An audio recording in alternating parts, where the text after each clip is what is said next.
Hello everyone, and welcome back to What If Future Trunks Was Like Vegeta. This is part 5, and as always, I'll leave links to the previous parts in the description and in the cards. If you're watching this video and you're confused, go back and watch the other parts and come back. I'll wait. You done? Good. Remember to subscribe, it helps. Last time, Vegeta and Trunks went into the Room of Spirit and Time, emerging as Grade 4 Super Saiyans. The day of the Cell Games arrived, and things went pretty much the same way, aside from the Saiyans defeating some Cell Juniors. It all came to a head when Goku made his sacrifice and Trunks was killed by Super Perfect Cell. Vegeta snapped and powered up to Super Saiyan 2, eventually ending up in a beam struggle with Cell. Vegeta eventually delivered the finishing blow, and the group made their way to the lookout. Trunks opens his eyes, surrounded by the overjoyed faces of his acquaintances. What happened? Did he die? What the hell? Before Trunks can fly off the handle, he's told about Cell's defeat at the hands of his father. This cools Trunks off again slightly, only for him to be made livid once again by Yamcha's wish to remove the cyborg's bombs. Why did the bald idiot let the cyborg make a wish? Why are they helping him? Trunks is disgusted and flies back towards his time machine. He's had enough of the softness of these people.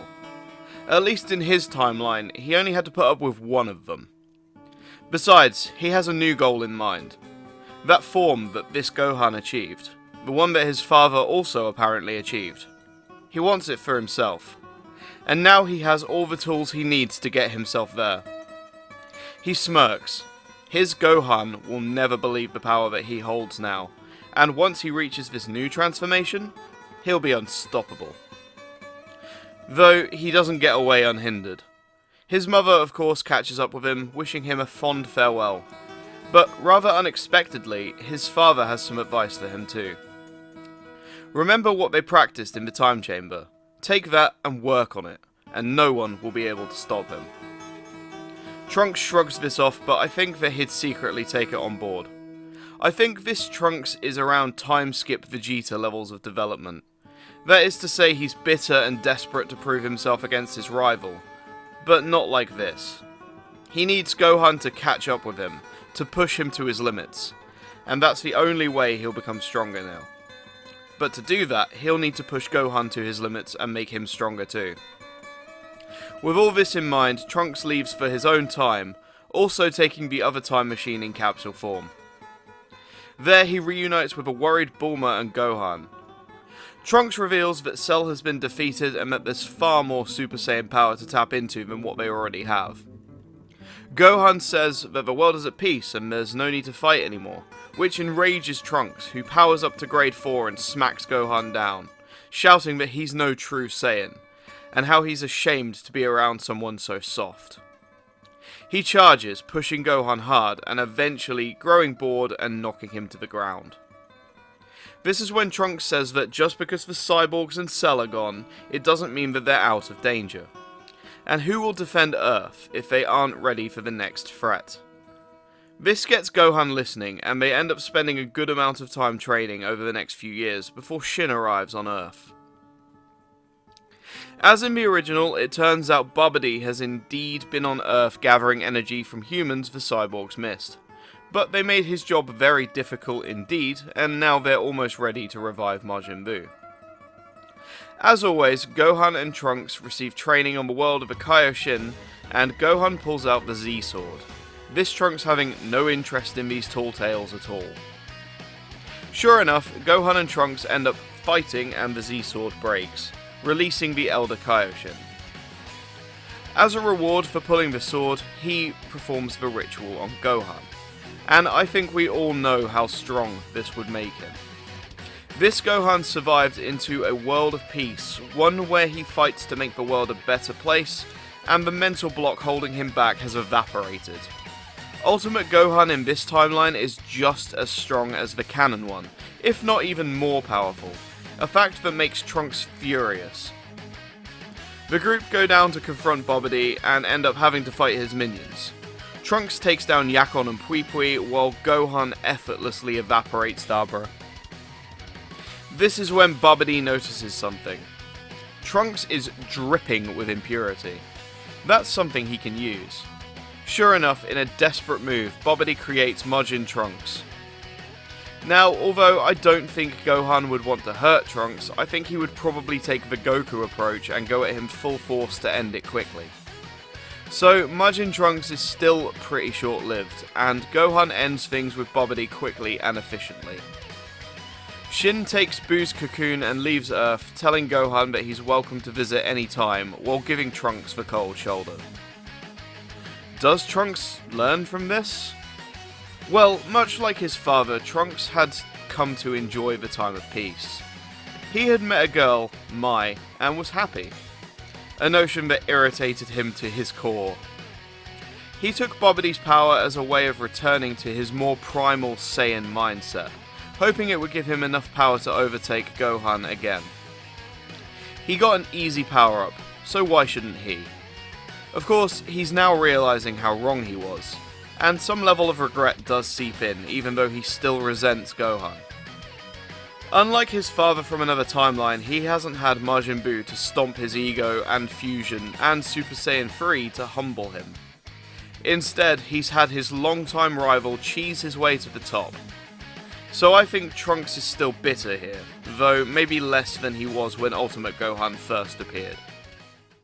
Of course, the next thing that happens is the appearance of Goku Black. As in canon, he has used a time ring to enter Trunks' timeline, recruited himself, and has since been killing Kaioshin across the multiverse to remove their gods of destruction. Shin is no exception to this and is killed while desperately trying to reach Gohan for help. Gohan and Trunks square up against Goku Black, almost defeating him before he's whisked away and healed by Zamasu. Of course, this makes Black more formidable and the strategy is repeated until he unlocks Rose. At that point, I think even a hardened, non-complacent Ultimate Gohan would have trouble with him, let alone Trunks. Even if his Super Saiyan 2 has become as powerful as Goku's Super Saiyan 3, like in the manga. During this time they also learn of Zamasu's immortality. Trunks and Gohan use their many years of cyborg evasion to their advantage, making a quick getaway and searching for a solution. One that's easily found. Bulma has already been preparing fuel for the time machine. Since resources are less scattered here, so much so that she could build and fuel 2 time machines during the Cell arc, I don't think it's a stretch to say that she'd have them fueled and ready to go at a moment's notice. Trunks and Gohan enter the bigger time machine and retreat back into the past, where despite the changes made to the timeline, things seem to have gone in a relatively similar direction. That's right, not many of my story-breaking changes this time. Krillin and Suno have a little girl together, and Yamcha and number 18 are also a couple, although they don't have children. Yet. I think that his rough few years have really softened Yamcha up, made him want to settle down and be happy. And he did save number 18 and remove the bombs. In a world where Krillin is taken and Yamcha is a cyborg, these are the new pairings. Also, Goku had a much rougher time against Majin Vegeta. Yes, Majin Vegeta would still happen, due to him being stronger than ever. Although, this time he came to his senses and fought Buu alongside Goku, as a result of his more developed character.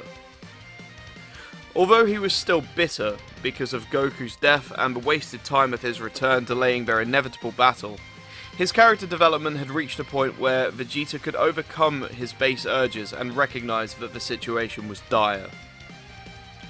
I think Gohan still gets ultimate here as well. While Vegeta survives and Goku gets his life back in time to fuse with Vegeta, who had up to this point been just as useless as Piccolo against Buu-Tenks, once Gotenks' fusion runs out, Buu tries to absorb Gohan, only for Vegito to get in the way. He still gets absorbed and removes his friends, while Gohan holds off Piccolo. It doesn't take long for Buu to start changing as Goku and Vegeta pop out of seemingly nowhere. Kid Buu arrives, and this time Gohan manages to grab hold of Goten and Trunks, and all of them end up on the world of the Kaioshin. The ending goes similarly to normal, with more people to hold off Kid Buu. Goku manages to charge his Genki Dama easier, and with Mr. Satan's help, he finishes off Majin Buu. From there, Battle of Gods and Resurrection F go the same way, but with more Yamcha involvement.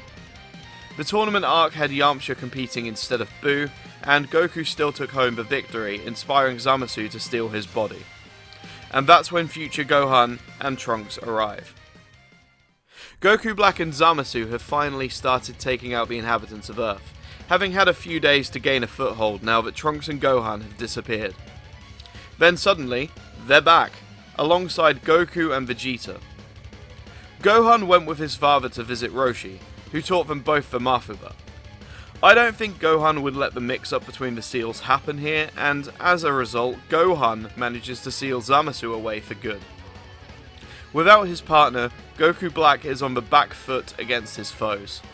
He's proven more than a match for Blue Vegeta, but he also has to contend with Blue Goku tagging in, and Ultimate Gohan and Super Saiyan 2 Trunks providing support.